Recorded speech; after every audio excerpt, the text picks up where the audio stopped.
1 жас 4 ай тай, күзде 2-ге толады, породасы ағылшын, есімі Поля дейді.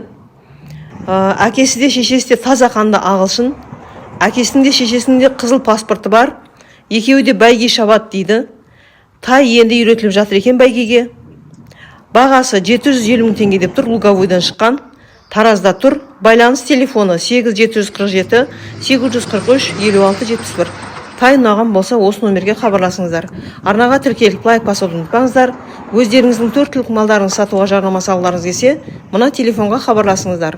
8702 910 0705. Сол ат жылқы дейді. Мына дүниенің зейнетінен дейді ол дейді. Алла тағала атты өте сондай әдемі болады. Хадисте келген ол.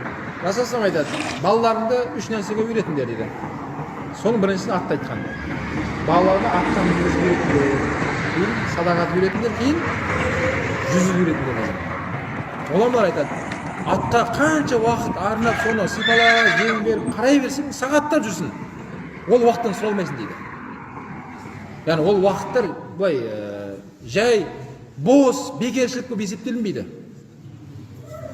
Атқа қараған кезде адам тек қана өрден бір жақсы энергия алады екен адам. Мінсең де, сипаласаң да, жанында жүрсең де, астын тазаласаң да, өзі не аласың? Адам жақсы энергия алады екен, ат жылқыдан. Сосын қазақты жылқы мінезі дейтін сол.